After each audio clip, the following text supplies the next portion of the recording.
Okay, yeah, kuna yenyewe kwa life kuna hizi gender mbili. Unajua tusikue gender inaitangwa gender bias, gender hiyo gender biasness, kwa sababu sometimes you may take a while ama you may take a second to fear women.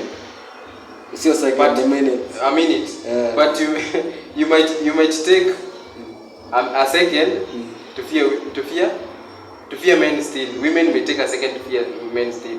Unajua but how? Si nini, unajua tukisema fear women si kumaanisha ni wanawake wote wabaya. Mimi najua ni huo. Na tukisema men si kumaanisha ni wanaume wote wazuri. Okay, mimi kulingana na mimi ukidimbiza, mimi najua ni 1%. 1% ndio wazuri. Na hiyo 1% kumpata. Niongori mpata. Niongori. Unajua tena kitu kingine, si eti unaweza patiwa ati mse mwenye unatakanga kwa mind yako kupata ama. Sasa inakuanga hivi. Kawe ni mzuri. Lazima upatiwe kisirani. Wewe mwenye anakusumbua kisirani manze, kisirani. Mwenye atakuja kusukuma kupamba unajua.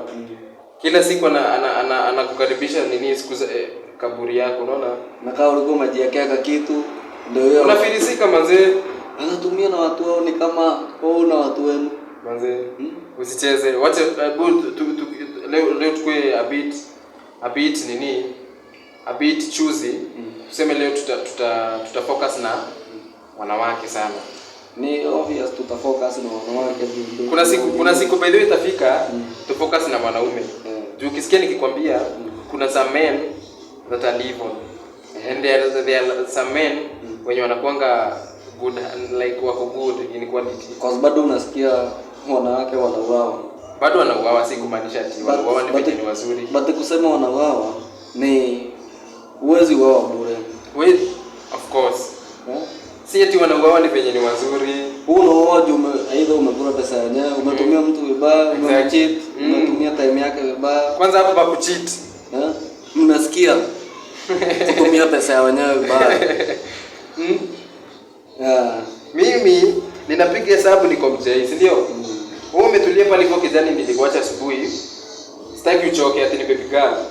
Mimi naenda pale napambana kazi na masimiti, manini. Alafu ninarudisha wiki kisha, sipali hivyo ni lazima nijengwe. Na wewe hapo hivyo nikijengwa zangu ninakugawia nusu.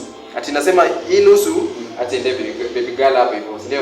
Hii nusu nyingine ajitunze manzi. Hii nusu nyingine nayo atuache nifanye ka budget kiasi kakeja nini hivi, alafu bado hii nusu tu yenye nimebaki ndio nitaenda kumtreat nje nayo.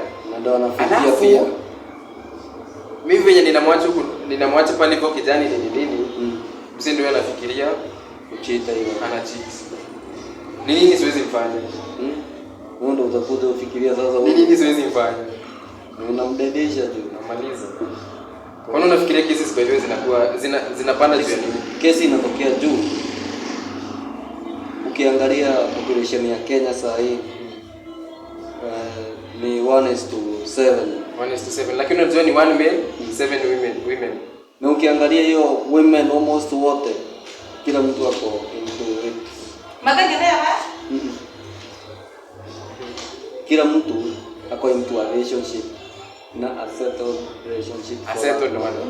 Unaangalia hiyo gap ya a settled one. Kila mtu ako kwa relationship. Na nimesikia ratio ni 1:7. Ina balance. Sawa. Wewe, ndo atikani.